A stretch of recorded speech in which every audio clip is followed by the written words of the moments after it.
안녕하세요. 리논부입니다. 오늘은 우리가 투자할 수 있는 자산 중 하나인 비트코인에 대해서 알아보려고 합니다. 강한국저자의 파이어 책에 보면 40대 이전에 파이어를 달성한 분들이 나옵니다. 거기에 예상외로 많은 분들이 코인에 투자를 해서 파이어를 달성하셨습니다. 위험자산이라고 생각하는 비트코인에 투자해서 어떻게 파이어를 달성하셨을까요? 오늘은 비트코인으로 돈 버는 법에 대해서 알아보도록 하겠습니다. 알아보시기 전에 구독과 좋아요를 눌러주시면 감사하겠습니다. 비트코인은 반감기라는 것이 존재합니다. 그 반감기로 인해서 일정한 패턴을 보여주고 있습니다. 다음 반감기에 그 패턴이 깨질 수도 있지만 그렇지 않을 가능성이 더 높다고 생각합니다. 그래서 우리에게 돈을 벌어다 줄 그 패턴에 대해서 알아보도록 하겠습니다. 비트코인 반감기란 무엇일까요? 비트코인이라는 것 자체가 법정화폐의 대안으로 만들어졌습니다. 법정화폐는 중앙은행에서 공급량을 조절할 수 있습니다. 하지만 비트코인은 2100만 개로 발행해 상한선이 정해져 있습니다. 그 이상은 시스템적으로 더 이상 발행될 수 없도록 설계되어져 있습니다. 채굴이라고 하는데 비트코인은 신규 발행은 한 블록마다 실시되며 발행량은 21만 블록마다 반감하도록 설정되어 있습니다. 이는 인플레이션이 아닌 디플레이션을 연출하기 위해서라고 합니다.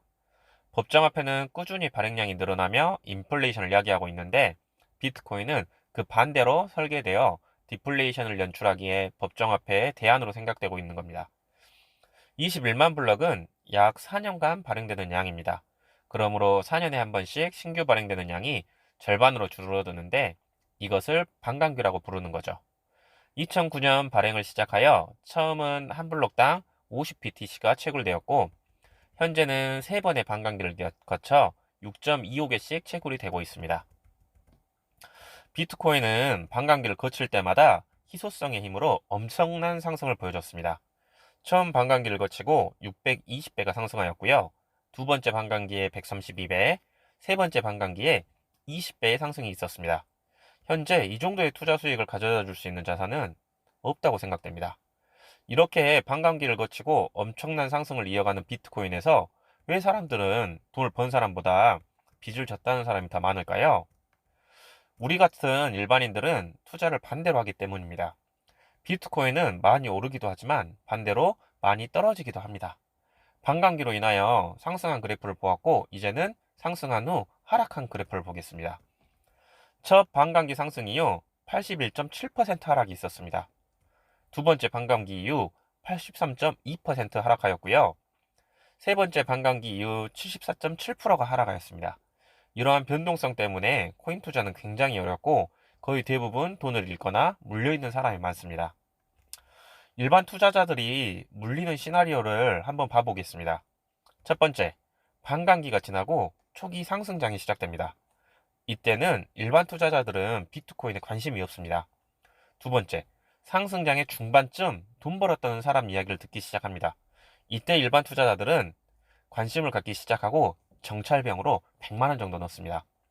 세 번째, 상승장의 막바지 나의 전시들을 올인합니다. 100만 원 넣은 것이 30% 이상 상승하여 확신이 생기고 그 확신에 따라 나의 전시들을 밀어 넣는 거죠. 네 번째, 반감기의 상승장이 끝나고 무시무시한 하락장이 옵니다. 이때 내 계좌는 마이너스 80%를 찍습니다. 손절도 못합니다. 의도치 않은 장기 투자에 들어가게 되고 가치 투자자가 됩니다. 예전에 슈카월드님 영상에서 이러한 투자를 콩나물 모형 투자라고 했던 기억이 있습니다. 상승이 중반쯤 갔을 때 살짝 정찰병을 보내보고 이때 수익이 나니 나의 전시들을 밀어넣는 겁니다. 그때부터 하락을 겪는 거죠. 그래서 가격에 따른 시드 투입을 보면 콩나물처럼 가격이 쌀 때 조금 샀다가 얇게 샀다가 제일 비쌀 때 많이 사는 콩나물 모형처럼 투자를 한다는 겁니다. 대부분의 투자자들이 일반 대중들처럼 하락 시에는 관심이 없거나 무서워서 매수를 못하다가 엄청난 상승이 있은 후 광기에 사로잡혀 투자를 하지만 그때가 꿈물이었다는 겁니다. 그럼 우리는 언제 투자를 해야 할까요? 몇 번의 반감기를 거친 후 사람들은 반감기가 엄청난 호재라는 걸 알고 있습니다. 그런데 이상하게 반감기 몇 개월 전에 하락이 꼭 있었습니다.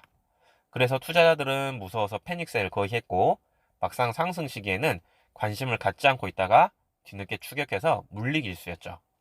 그래서 저는 반감기 6개월에서 2개월 전 하락이 올 때부터 모아가려고 합니다. 그때는 엄청난 악재와 퍼드 기사가 난 말합니다. 엄청난 공포로 들어가죠. 하지만 그 시기가 지난 후 결국 상승장이었습니다. 우리는 남들이 무서워할 때 겁을 먹고 있을 때 시작해야 합니다. 기간으로는 2023년 말에서 2024년 1분기에 하락장이 오면 그때부터 모아가려 합니다. 하락장이 오지 않더라도 늦어도 2024년 2월부터는 모아가려고 생각 중에 있습니다. 비트코인은 올해 초부터 2배가량 상승하였습니다. 이제 약간의 조정 혹은 하락이 시작하였으니 어느 정도 하락이 끝나간다고 생각하면 그때부터 모아갈 예정입니다. 우리는 일반 투자자들이 관심을 갖지 않을 때 시작해야 합니다. 공포에 있을 때 시작해야 한다는 거죠. 결국 그 용기가 우리에게 수익을 가져다 줍니다. 하지만 비트코인에 대한 확신이 있지 않으면 그 공포에서 매수 버튼을 누를 수가 없습니다.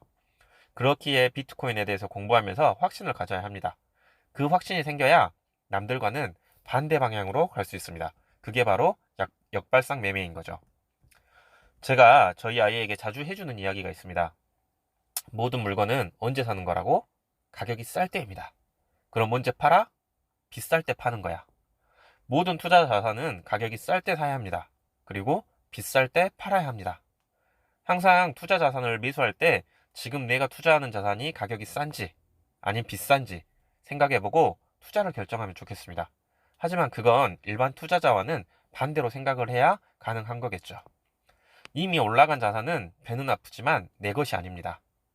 2024년 비트코인 반감기를 활용해서 우리 모두 경제적 자유를 이룰 수 있으면 좋겠습니다. 경제적 자유를 위하여 화이팅!